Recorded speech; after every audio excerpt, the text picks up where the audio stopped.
All right, what's up, ladies and gentlemen, gentlemen and ladies? This is your boy, Kosha Dills, and I'm back with another episode of Hustle Beach Podcast, where we don't go to Muscle Beach, we go to Hustle Beach, which is kind of cool. Shout out to Arnold Schwarzenegger for giving me the inspiration. And speaking of Arnold Schwarzenegger, actually, there's no segue into it. I have my brother from another mother, Sam Schubert, who I met in the holiest WeWork co-working space in the world, at Jerusalem WeWork. And let's give it up, ladies and gentlemen, for the one and only from Dayton, Ohio, right. Sam Schubert. Give it up, give it up, give it up.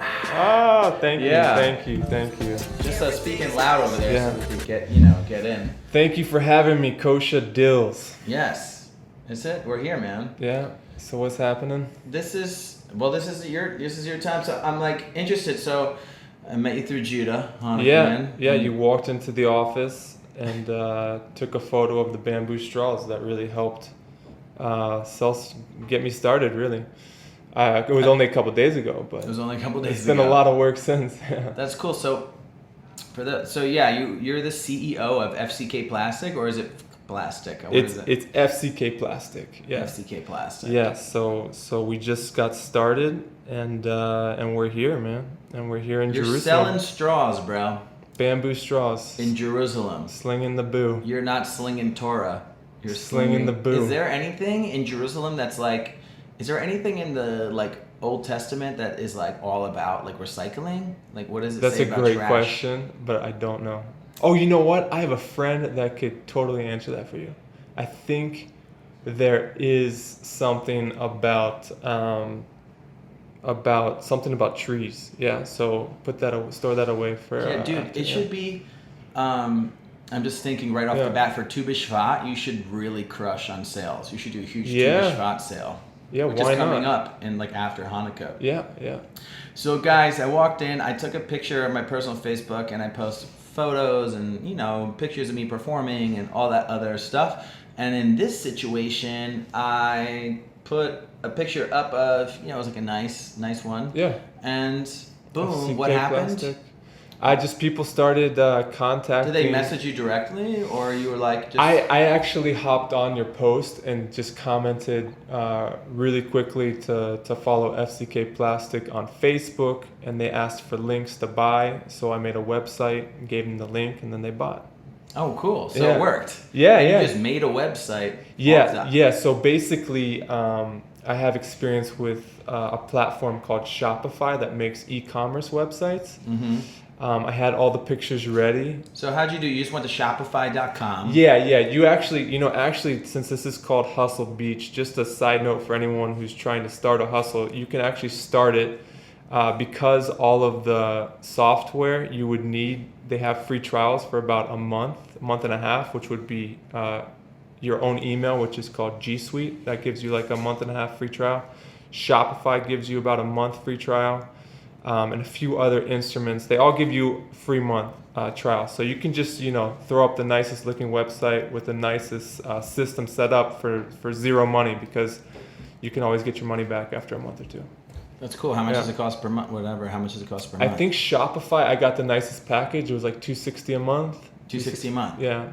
Because you want to go all the way out. Yeah. I mean, if it's free, all of these things are free trials. And then it starts, so you just sign up for the free trial, mark your calendar when it ends. 260 shekel or $260? Dollars. Okay, we gotta. And Gmail's $50. And then there's so that's how you get your FCKplastic.com. So yeah, the first thing you do is you buy a domain. The second thing you do is you register that domain with G Suite to get your email, so it looks professional. Then the third thing you do is connect your domain to Shopify so you can start building a website. Yeah. Okay, because I have my email's rapper friends, but I used to have Arami at koshadillsworld.com. Yeah. But you're saying I could just do that, even though I don't have my email now, I could integrate it into a Gmail and just pay what? $20. I think it's $5 a month. Really? I could have events at koshadillsworld.com. Yeah, and listen, you can sign up and buy it all, and then cancel it within 30 months or 30 days if you don't like it. So. Whatever. Yeah. It's an email. It helps it look cool. It looks like there's bigger. I just sent an email to one of the nicest reusable bag companies called Chico Bag, located in Chico, California.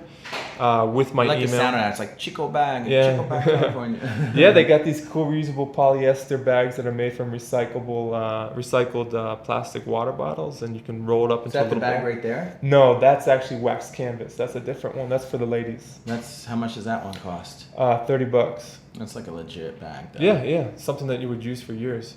Okay, you're 30, you're living also in Jerusalem. Yeah, I've been came here out for here. like 6 years. You were like not doing much Jewish thing. One day you walked into a Chabad house, they fed you food And alcohol. and Yeah. alcohol, and you're like, this guy's awesome. And then you were like, you came to Israel. We were just like talking, and then you Yeah. just studying here. But what were you selling when you were growing up? Like you said, you love sales. So what was that about? What were you slinging out there? I didn't start selling anything until basically I worked in Hollywood after college for about 6 months as a production assistant for a few different producers. Come on, give it. Who was the guy? Matthew McConaughey and Tracy Stanley, if you're out there. Thank you, Matthew, for the job.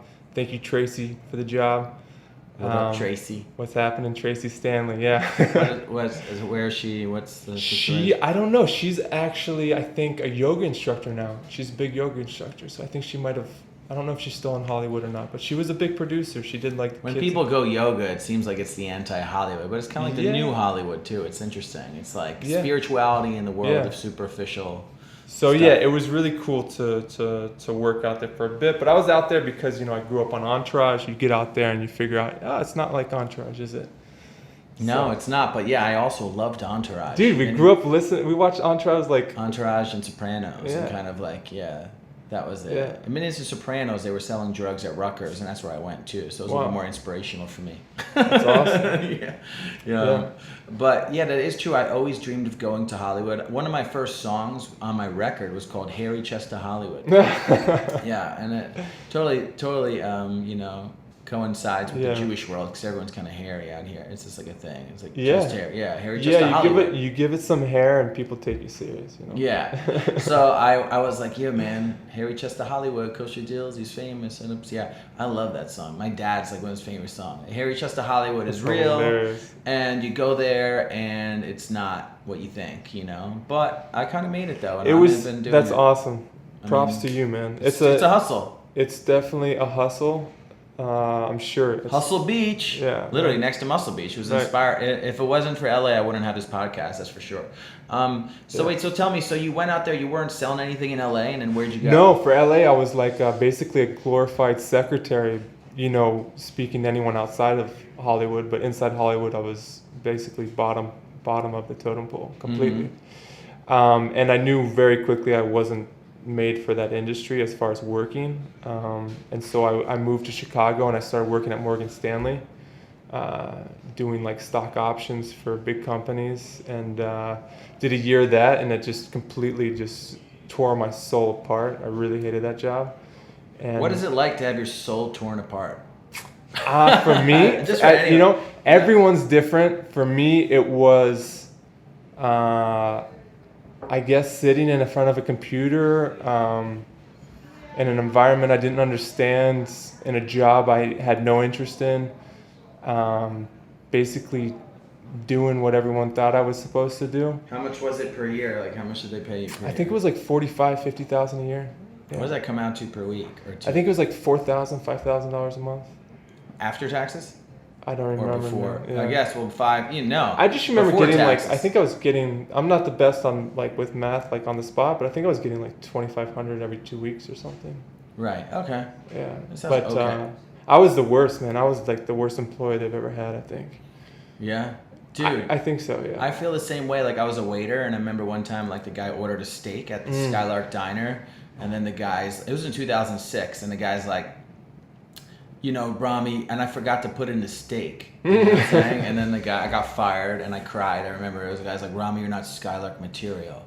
And I'm like, eat a dick, you know what I mean? Right. Like in my mind, what a bastard. But I totally, I went I waitered to it's called grazing. Do you know what grazing is? No. Grazing is like when you go and you're back in the kitchen and you just take some fries or you have a little snack of the coleslaw. I know what grazing is. Yeah. Having a little bit. And then one time I remember I worked at a hotel and Mina was my boss, an Egyptian guy, and you know, on the hot plate. Or have you ever done a waiter job or whatever? I was a bartender for like 5 weeks So, after the you army know the, here. Yeah. you know the hot plate. You know, you put your plate under the hot thing or whatever, and there's a Yeah. light, and it keeps it. So like the fries fell off, so I snagged a fry, and then I brought it to the guy, and the guy goes, "Oh, how's my fries?" I didn't think he'd seen it. I was like, Oh, "Oh my god." So Yes. so yeah, dude. I mean, and then you know, eventually I started touring. I don't know where we were going with this before. Where was your job? Like what's Jersey. It was in Jersey. This is Mhm. after college. Yeah, well, I went to college, and then You went to Rutgers. I went to Rutgers, and I went to jail, and I went back to Rutgers, and all that stuff. I went to jail again, and you know, back to Rutgers, and So- kind of became. So you're Rap. you're in college, and then so you start going to Rutgers. You're from New Jersey, and then do you mind me asking like what happened? Like Oh, so for me, my Yeah. hustle was, you know, like first was just, you know, I was on the wrestling team. Nice. My story goes there. I got into drugs, quit the wrestling team, sold drugs, kind of started trying, experimenting Yeah. with rapping everywhere. Just like this was before like the internet really, and then we were like trying to get studios, and then now. After that, went to jail again, and then so I went like 3 times, and like boom, the last time that I got sober, and then I started kind of like went back to college, had 1 semester left, finished, and then started like working some odd jobs, delivering pizza, waitering, whatever. And I just remember that was the last time I was a waiter though. After Skylark said you're not Skylark material. That was Yeah. it. But and the reason why I said grazing is because I worked at a job once at like a country club, and the dude was like, "Yo, you know, there's no grazing." He's like, "Don't graze." He's like, "A company loses $7,000 a year in food, like from grazers." that's which is so cra- funny. Yeah, Have you so- seen the documentary about Ronnie Coleman? No. Speaking of Muscle Beach or Hustle Beach. Oh, Ronnie Coleman. Yeah, Mr. Olympia. Yeah. Big He's black dude. after college. He got a job at I think it was KFC, or I think it was KFC, and that's how he ate. Ronnie Coleman just Yeah. ate chicken. He just ate chicken all day, like 3 meals. And then when he got tired of the chicken, he'd call someone at Mickey D's and be like, "Hey, you tired of Mickey D's? Come work for chicken. I'll do Mickey D's." So they would swap. Oh, really? That's amazing. Wow. And then they would swap with Pizza Hut. Like all of these guys would just swap after they got tired of eating this stuff. 'Cause Well, that's funny. they didn't have money to buy food. That's what you should Yeah. check out my brother, man. My brother. So I grew up a lot on weightlifting and stuff. So I kind of like my hustle was more so I don't know. I just came from a very hustle. Like my whole neighborhood was like that. So that's why I did this Hustle Beach thing. And now it's, you know, everyone has a hustle. It's kind of interesting in Israel because you kind of come out here on the religious, spiritual hustle, and everyone's like, you know, take a break, and then you kind of fall into your own world and kind of bring it all together. So it's interesting in a world of, you know, of religions, Jews and Arabs and Christians, and everyone's like aligned with something out here. There's no one that's like, you know, in LA, everyone's like, I don't even do anything. Thanksgiving, you know what I mean? Right, it's like, right. And No, here in Israel, like everyone's hustling hard, and yeah. everyone. So you've been out here. So you went to the army. Yeah, so I came here and I studied Hebrew, a place, they put you in a school called Olpan, which is the Hebrew study. They teach you how to speak, kind of. Mm-hmm. And then they... How's your Hebrew? Now it's good, but, you know, I'm always improving. I'm still, like, I still meet with the girl in my neighborhood twice a week, or just started, actually, and just, you know, going over new words and stuff, because it's key, you know? אנחנו צריכים להתאמן על העברית שלי, שלנו, Yeah, שלנו, dope. of ours, yeah? Yeah. שלנו. With Much all the dope. forms of mine. Yeah. אני צריכה להתאמן על העברית שלי, Yeah. אמא. And it's, you know, as I grew up as, you know, my family's Israeli, so Yeah. I personally, like, got really, like, detached from, like, being Jewish and being, you know, detached from being Israeli American. I didn't really like it, and just, you know, became so Americanized. And now you're like getting older, you're like, oh, like was interested in about Hebron, how I told you about Hebron, how Same thing, yeah. Yeah, so like everyone there, even there, it's a hustle. It's like people are trying to figure out how to keep that intact. And then my Hebron, my like Abraham and Sarah and Yaakov and the place where people are buried, and we're like everyone's trying to go and see those places. Mm-hmm. That's Kiryat Tivon for me. It's where my parents were, and I'm like, ooh, I want to buy falafel from a falafel stand in Tivon. Like they don't have no Where's idea that? why. Where's Kiryat Tivon? It's like 20 minutes outside of Haifa. Oh, that's and cool, I'm like, man. it's actually dope. I bet the East bamboo of sticks Haifa? would. It's like I feel like southeast or something like that. Yeah, man, that's the phone. Dude, but I feel like your bamboo sticks would crush out there because it's a very Dude. green, crunchy granola Yeah, style yeah, place. yeah. I love people from the north. They Dude, totally it's- remind me of. They're just different, man. They're different stock. It's a cut from a different. So I think I'm like thinking. So you for anyone who's listening, he has these bamboo straws, and I was thinking, wow, like in jail, we used to chew on spoons when we would quit smoking. So I think Wow. bamboo would be really good for anyone quitting smoking because they could just chew on a straw. Right. Like, because Right. you're naturally gnawing and like this. FCK You know? cigarettes, you know. Yes. Oh my God, dude! I'm telling you, because this and your whole time you're like this. You're like, Wow. yeah. So Wait, why would you guys quit cigarettes in jail? Because you can't smoke or anything. It's all like Right. illegal. You know, you'd roll cigarettes from like Bible paper, whatever. I thought people smoking in Yeah. jail all the time. I'm sure. You know. Yeah. Yeah. But at least we're How long were this you in jail for? Just like 3 months. Wow. So my dad also went, but for the Israeli military, he got in a fight. So we went Oh, a little bit really? of jail. Dude, I always have dreams that I'm in jail. Really? Like I'm thrown into jail for doing something wrong. Dude, I think Terrible dream. It's that's horrible. So like let's just focus on this on the straws because it's like now you were well that's your story. So you went to the army. Yeah. Right? You came from Dayton, Ohio, and then you're in Chicago. You're have Right. a horrible job. Now you're in the army. Yeah. And what about it? Like what'd you do? In the army, I entered the army at age 26, which is like basically the ceiling for how old you are in the army. And I really wanted to do it just to understand, how to communicate with Israelis, especially the language. And they gave me 6 months. I went up north for a couple months for basic training, and then the other 4 months I was a guard on Ammunition Hill, which is East Jerusalem. And that's like a very historical battle that took place in 1967. And that's where they enter everyone that's entering the army, all the basically 19, 18-year-olds. They have a parade every morning. So they just need soldiers there with guns to, act like they're doing something, basically. So I did that. Wow. Yeah. That's interesting. Yeah. That's really crazy. So you didn't really kind of do much there, but you kind of did. No, someone who does 6 months isn't really like doing like combat or anything. Mm-hmm. Isn't it funny though? Like in America though, like you could probably like peel potatoes in the IDF and be like heralded as a hero. Right, Yeah. that's so true because like everyone's asking, oh, you were in the army. In Israel they'll ask you a few questions to figure it out real quick. In America they don't ask so many questions, so I've always decided like, should I tell them I didn't do much or should I just keep this A secret. thing going? Yeah. Be like, I was a member of the IDF. I fought for my country. Yeah, whatever, man. It was crazy. One day I was in Chicago and one day I was in the IDF. It was a complete mindfuck. Mm-hmm. It's one of the biggest mindfucks in my life. My dad was in the 6-Day War. Wow. And he's like, you were in the IDF? I'm in the IDF. He's like, I will buy your straws.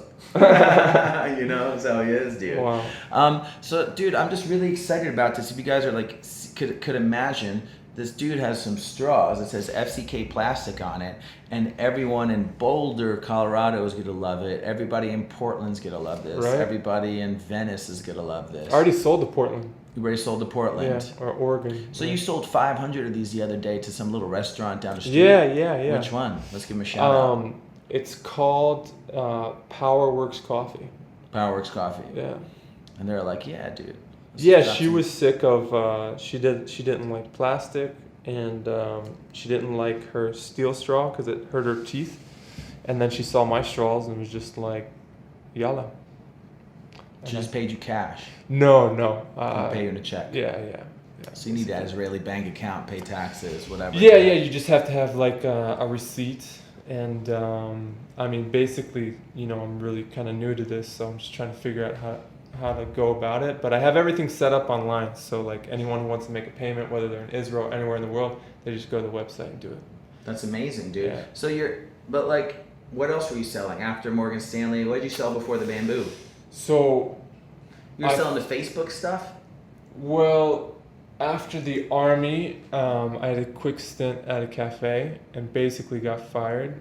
because I sucked. I don't blame them. And then after that, So you went from leading the IDF to victory to yeah, sitting in a forest meditating with a gun, pretending I'm guarding the something like that. It's so interesting. There's like so many hot girls are with guns everywhere here. It's just amazing. Yeah, that's true. But not everyone gets to use their gun. Most people don't. Right. That's the idea. Right. Yeah, there's like strict laws. Like it's like the IDF's worst nightmare: someone using their gun in an incorrect way. So then, there could be a PR shitstorm if something like that. And there's enough PR shitstorms already. Yeah.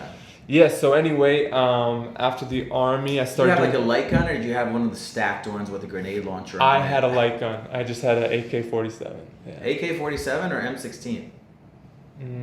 I might have gotten that wrong. Yeah, because I don't think AK-47s. Yeah. I think it was AK-47. I don't think anyone here has AK-47. I think M16s. The M16s are the light guns that you're talking about? No, just M16s are the only kind of guns that we have. AK-47s are like the Kalashnikovs. Maybe you're right. I don't really know guns that well, so. But you had one. I did. Yeah. Yeah. That's amazing. So they were walking in the parade, and you're like, all right. They were like going into the army, and we would just kind of stand around with guns. That's amazing. Yeah. It's interesting the way the perspective like is just from.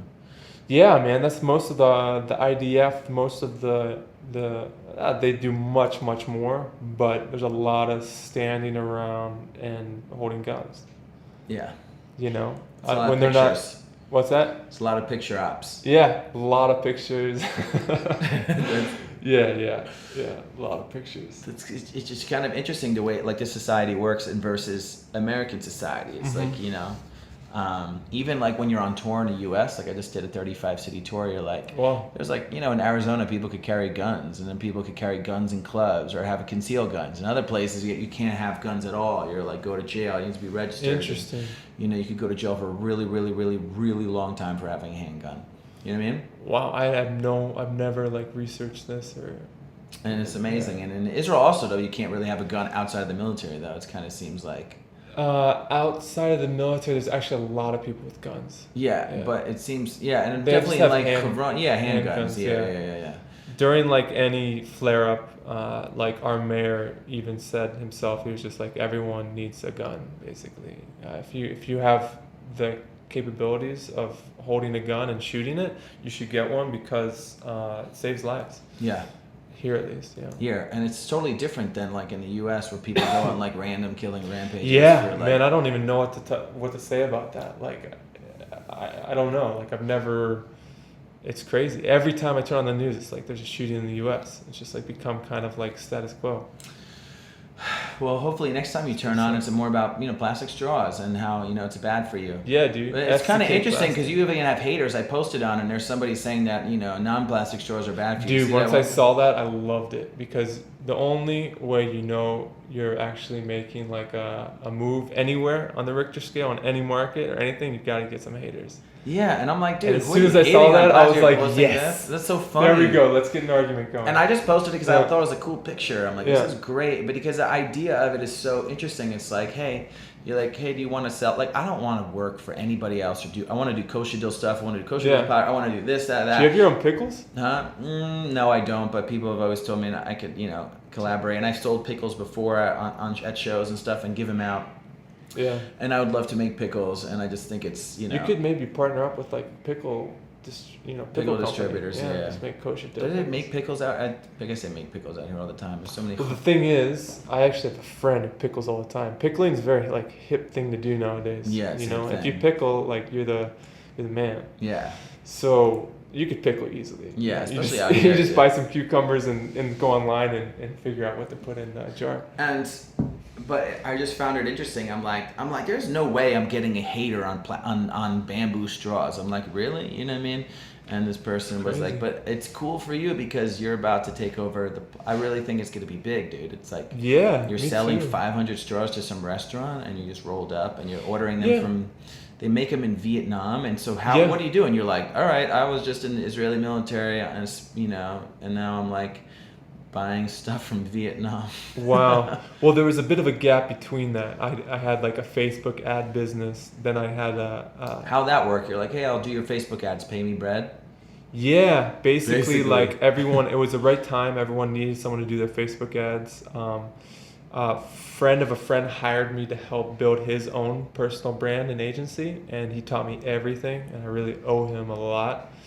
And then he moved back to LA. Basically, I started my own company, my own business, ran with that for a couple years, and then I got into the exchange business. Actually, we created an application so that two people can exchange currencies with each other, and they don't have to go to the kiosk or the bank, so they save money on the exchange rate. That's cool. So yeah, it was called UChange. It kind of shit the bed, but That's cool. good though. At least you're trying, man. You're like trying all these interesting businesses, and I think it's interesting because it's like what you feel like. It's what you feel like doing, right? Yeah, it's just something that came on to me, But I've also sold clothes on the streets. I've been a dog walker. I love selling. I have an Instagram called Kosher Vintage, and I mostly collect clothes. I don't really sell many, but I did sell like That's a couple cool. things. And yeah, I got on a huge kick just selling everything I don't use. Not that I was minimalism. trying to be. I wasn't trying. You look like a minimalist. Dude, I don't really. I feel like you are. Yeah, I guess I am. I kind of got.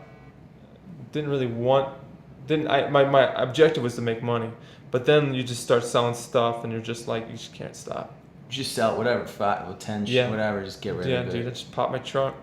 Just get out of it. Get rid of all of it stuff. All kinds of shirts. For sure. Especially when you buy here in Israel, or you go back to the States and you should buy quality stuff. Bring it back here. It doesn't rip. Doesn't get messed up. You're good to go. So, but you're selling it for high prices and stuff, or you were my secondhand clothes, yeah, because people can't get it here, and you sell anything, it's gonna be like a good price, and if you're not using it, you don't like it. 60 shekels to 150 shekels or something. It just depends on anything. Whatever it is. Yeah. Sweaters, jeans. Cool. But whatever. That's how What do you do? Just set up a table in the middle of Jerusalem? No. I post on Facebook. Yeah, it's different Facebook groups, and you just post it. Like Jerusalem Vintage. Secret Jerusalem. Nachla Oats.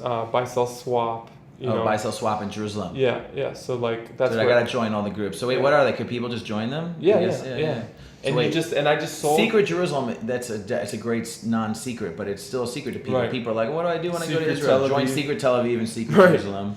Yeah, and I just post funny pictures, make it really funny. There was no pressure, and then I just started selling stuff to everyone, on the streets, and I loved it.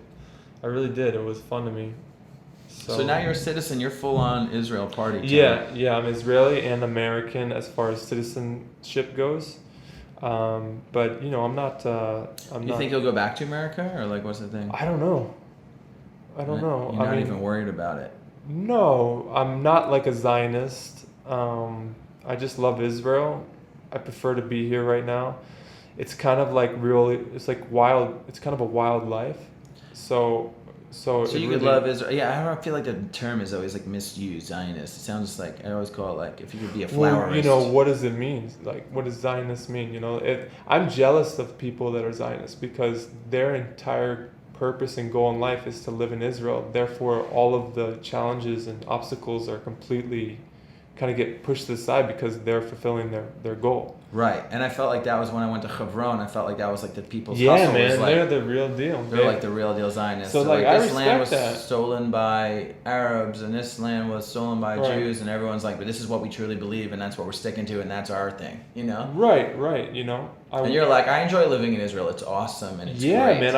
I wish I could be a Zionist, but I'm just not.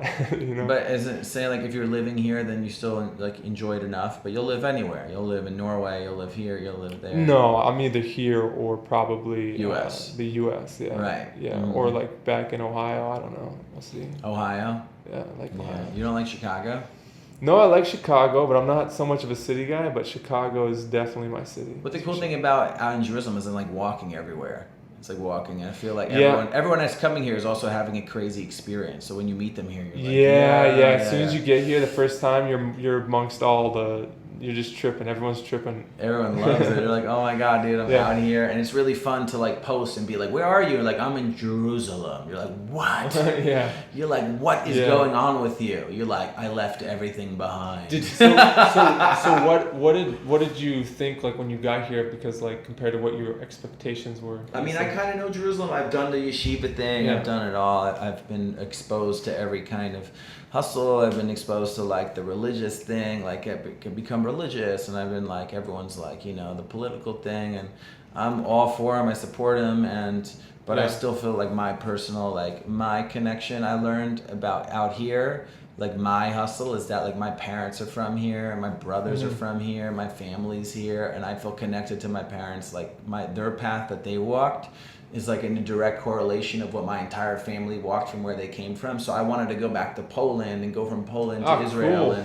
Dude, I would love to do that. I've been trying to get that's where my grandfather was, and that's who that's like everyone's like, how the thing in Hebron, everyone was like, oh, what's over there? Like those people were like, oh, not my grandfather's on here, like Abraham and Sarah and Yaakov, and they were all here. Those were like the first people, like 20 generations after Adam and Eve, which I learned yesterday. I'm like, okay, this makes sense. Like this is their tomb. Like this is where they're supposedly buried, and this is why it's holy. Crazy, huh? So they're like having these experiences there, and I'm like, bruh. But I had the similar experience in Kiryat Yvon, walking by the pool where I was with my grandfather, and sort of like this. You know, I wanted to walk, and today I was kind of bummed out. Like even like going to get a falafel from the local corner store, like going here and just kind of doing my thing.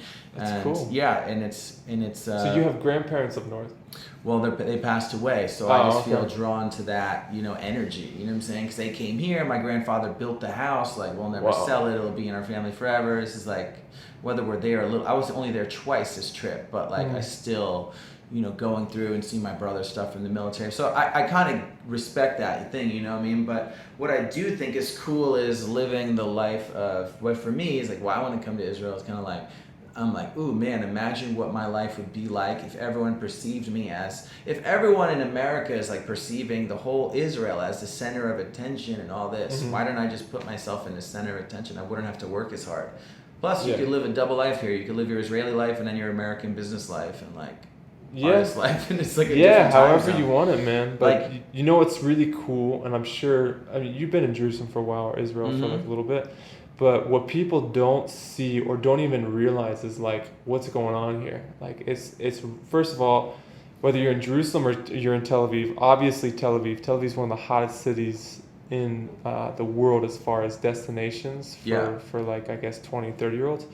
But in Jerusalem really obviously has a very, you know, serious connotation to it. A lot of heavy stuff goes down here, but it's also a lot of business. Speaking of heavy stuff, yesterday there was like 10,000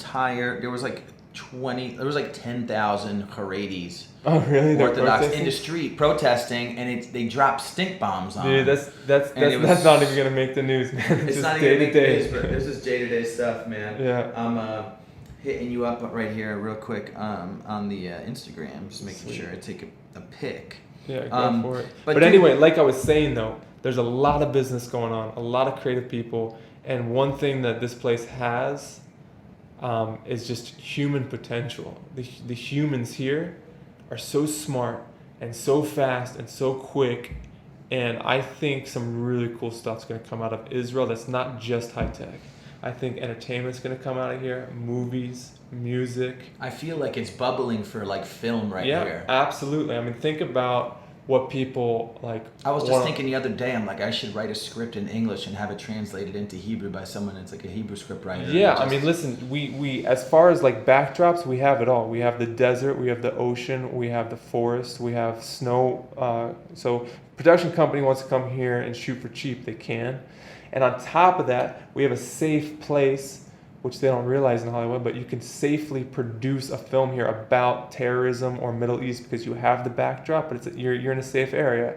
You're dealing with Israelis and who all speak English better than you do, and they'll figure it out. Like, you can look at Fauda. Look how good Fauda. You know Fauda? Oh my God, it's the best show ever. Yeah. God dang. So make any show, any movie you want about the Middle East, which people are very interested. You have in seeing. Palestinian actors. You have everyone's trying to get it, and everyone's trying to get a little bit of bread. You know what I mean? And that's the cool thing. Everyone out here is trying to get some money, and they're not messing around, right? Yeah, and they're the smartest people in the world. Like Arabs and Jews, I feel like. Are Dude, just that's why smart. that's why like my dream would be to have a company here, which like I can employ my friends or friends of friends, not only just so I could help people out and really like have like a functional life here, which is really hard to do because of the money issue.